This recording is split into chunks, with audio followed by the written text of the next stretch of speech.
Bonjour Luc Ferry. Bonjour.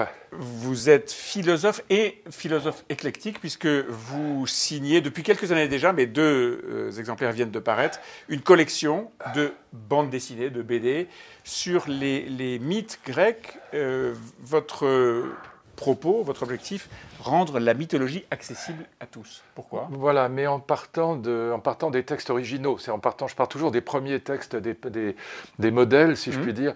Donc c'est largement au niveau du Collège de France, si je puis dire, mais c'est en BD. Voilà, donc c'est niveau Sorbonne ou Collège de France voilà. Que tout le monde peut... Voilà, parce qu'il y a énormément d'erreurs dans les livres de vulgarisation. Je déteste ça. C'est pas parce qu'on s'adresse au grand public ou à des enfants, en l'occurrence, c'est pas forcément des enfants d'ailleurs, c'est vraiment le grand public, qu'on doit être négligent. Au contraire, il faut que ce soit absolument au niveau et que ce soit l'iconographie, elle est absolument parfaite, elle est absolument conforme aux armes de l'époque, aux maisons de l'époque, aux bateaux, aux chars, etc., aux vêtements.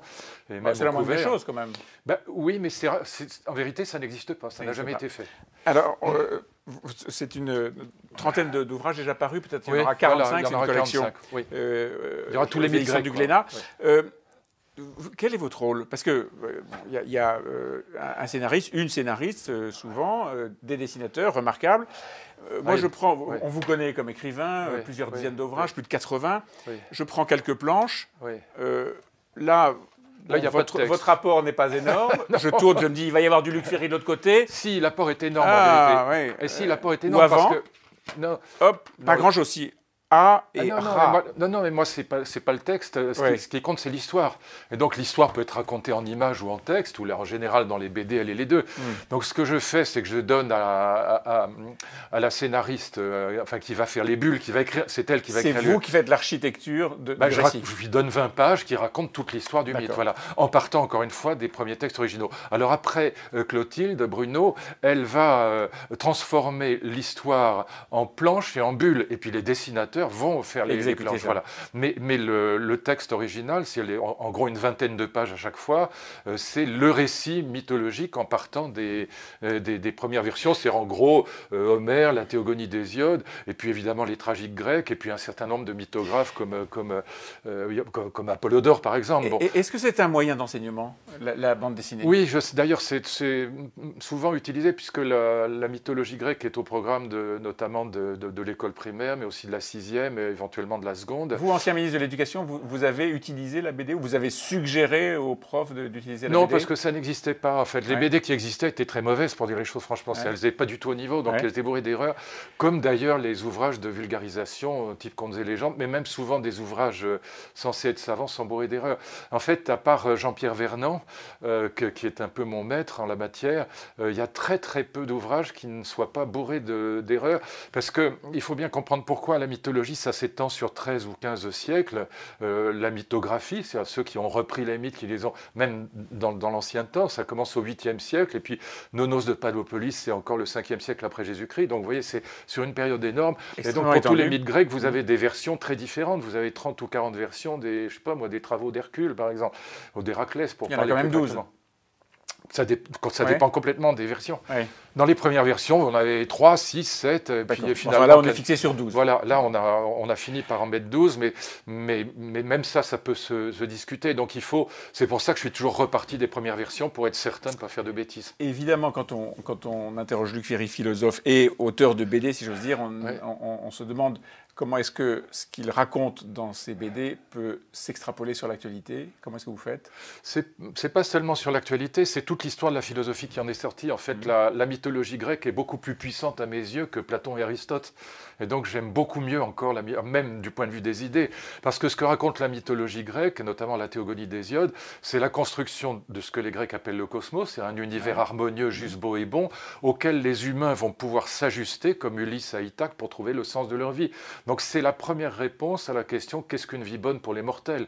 L'histoire d'Ulysse, l'Odyssée, c'est pas du tout une histoire littéraire et fantastique, même si elle l'est aussi. C'est une quête de la vie bonne pour un mortel qui sait qu'il va mourir, et qui sait que c'est en s'ajustant à son lieu naturel dans l'ordre cosmique qu'il va trouver la vie bonne. Et son lieu naturel, c'est à Ithaque. Il en a été déplacé par la guerre de Troie, donc de manière catastrophique, on dirait en grec, catastrophée, mais il va retrouver son lieu naturel, il va passer 20 ans à retrouver son lieu naturel, parce que c'est le seul moyen pour lui de trouver la vie bonne. Donc c'est une quête de la vie bonne pour un mortel. Donc c'est la matrice en fait de toute l'histoire de la philosophie. Alors quand on applique ça à l'actualité, aujourd'hui, cette matrice de la vie, ça donne quoi ?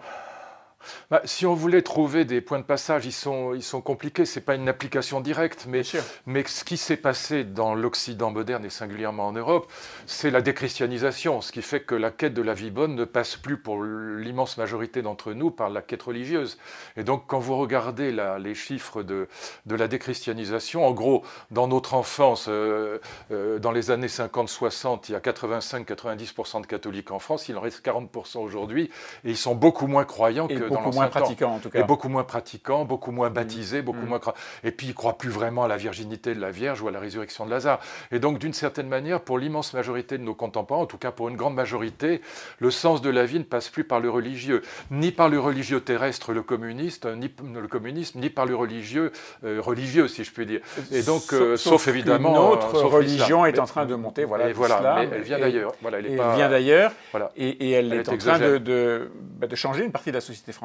Est-ce que la lecture des mythes, est-ce que la connaissance de ce que les Grecs avaient construit pour essayer d'expliquer la vie peut nous aider à réagir? Oui, parce que la mythologie grecque, c'est la première spiritualité laïque. Il y a beaucoup de dieux, mais ce n'est pas eux qui nous sauvent. En fait, ils jouent avec nous comme un enfant cruel joue avec des mouches ou des fourmis. Donc, ils ne sont pas du tout des sauveurs, les dieux grecs. Ce n'est pas Jésus, ni Moïse, ni le prophète, ni Allah. Et donc, on a affaire à une spiritualité entièrement laïque. Autrement dit, Ulysse doit trouver la vie bonne par lui-même. Et donc ça, c'est la matrice des grandes spiritualités laïques. Il y en aura d'autres. Le bouddhisme en est une, le spinozisme en est une. Enfin, toutes les grandes philosophies sont des spiritualités laïques. Et donc, de ce point de vue-là, il y a un conflit aujourd'hui ouvert entre la religion qui, en effet, s'installe aujourd'hui en Europe, en France singulièrement, l'islam, et de l'autre côté, un développement exponentiel des spiritualités laïques, parce que la religion d'Europe, qui est quand même le christianisme, c'est quand même très largement effondré. Ce qui ne veut pas dire d'ailleurs que les croyances soient de mauvaise qualité, c'est l'inverse. C'est quantitativement effondré, mais qualitativement plus impliqué. Mais bien sûr, parce que dans mon enfance, on allait à la messe par habitude, mais aujourd'hui, les croyants, les catholiques, sont des démarches plus personnelles et plus engagées. Il faut le vouloir aujourd'hui, c'est pas familial simplement. Si je me réfère à l'actualité récente, toujours, et au discours d'Emmanuel Macron il y a quelques jours sur l'islamisme radical, et cette volonté qu'a ce projet de porter une politique, est-ce que les mythes grecs ont été des sujets politiques ? Ah ben oui, bien sûr. Par exemple, Zeus, prenons le cas du roi des dieux. Zeus, pour diriger le monde, il a besoin de sa première femme, Métis, c'est-à-dire il l'avale, c'est la ruse, il devient intelligent, avant il était bête. Il a besoin de sa deuxième femme, Thémis, la justice. Donc ça veut dire que pour être un bon roi, il faut l'intelligence et la justice. Et troisième point, il a besoin des armes que vont lui donner les cyclopes, qui sont la foudre, l'éclair et le tonnerre. Il a besoin de la force. Et donc ça, c'est une théologie politique, évidemment, mais une théologie qui n'est pas théocratique, si je puis dire. Zeus n'est pas, n'est pas encore une fois un dieu sauveur. Et donc, il y a une théologie politique, il y a une philosophie politique extrêmement profonde, avec cette idée que Zeus ne parviendra à vaincre les titans et à installer un ordre paisible et harmonieux qu'avec Métis, Thémis et la force des cyclopes. La violence est présente. Omniprésente. Le sexe, la violence, la cruauté. C'est d'ailleurs pour ça que ça plaît beaucoup aux enfants. C'est comme les contes de fées. Les enfants aiment beaucoup ce qui leur parle de ce qu'ils ont en eux et ceux dont les parents n'osent pas leur parler. C'est-à-dire qu'ils ont en eux, évidemment, la violence, ils ont en eux déjà, Freud l'a montré, la sexualité, ils ont en eux, bien sûr, la cruauté, le sadisme, tout ça est présent en eux. C'est des petits humains. Et donc, extérioriser ça est très important. Rien n'est plus éducatif pour les enfants que la mythologie grecque. D'où la lecture de la BD. Entre autres, oui, bien sûr. Oui. 7 à 77 ans. Oh, mais même, moi, c'est rude quand même pour un très jeune enfant. Ça dépend tout à fait des mythes. Il y a des mythes comme Dionysos, c'est extrêmement dur, par exemple. Héraclès, on peut recommencer Bellérophon et Héraclès. Héraclès, troisième tome de et ça ne s'arrête pas. Il faut découvrir la mythologie grecque quand même à 95 ans, si vous voulez, si vous ne la connaissez pas ou si vous l'avez oubliée. Parce que les gens ont des souvenirs, on leur a parlé un peu, ils ont lu un petit bout.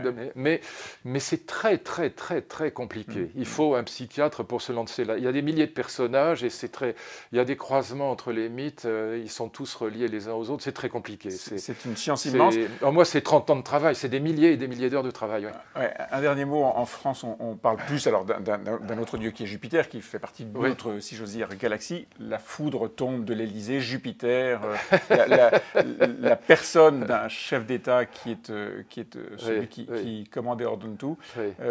Non, mais ça permet de décryper. D'abord, Jupiter n'est que Zeus, hein, c'est le Zeus des Romains, c'est simplement une traduction de Zeus. Mais non, l'idée d'un être humain qui pourrait, comment dire, totaliser et diriger une société, c'est absurde, ça n'a strictement aucun sens, c'est une posture. La vérité, c'est que la société civile est infiniment plus forte que le pouvoir politique aujourd'hui. D'ailleurs, c'est ce dont j'ai fait l'expérience en étant ministre, c'est que le politique a très très peu de pouvoir aujourd'hui. Entre la mondialisation, les questions budgétaires, la communication, les médias, le politique a très très peu de pouvoir en vérité, extrêmement peu. Alors il peut prendre des décisions, fort heureusement, mais d'abord, avant qu'elles rentrent dans les faits, il y a généralement des années, et ensuite ça produit en général des effets pervers, il y a des contestations. Regardez l'affaire des Gilets jaunes, le malheureux Premier ministre et son président de la République qui voulaient simplement baisser un peu la limitation de vitesse et augmenter la taxe carbone quand même. La taxe carbone, voilà, ils se sont pris un râteau colossal, et malgré l'ère martiale de notre Premier ministre, il a été obligé de reculer. C'est bien la rue qui gouverne comme... un râteau. Je ne sais pas si le mot râteau existe dans vos ouvrages. En tout cas, voilà de quoi se cultiver et se distraire avec les mythes, la sagesse des mythes, les mythes grecs. La Grèce aussi, inventeur de la démocratie, Athènes évidemment, Absolument. qui est la grande référence. Merci Luc Curie. Merci à vous.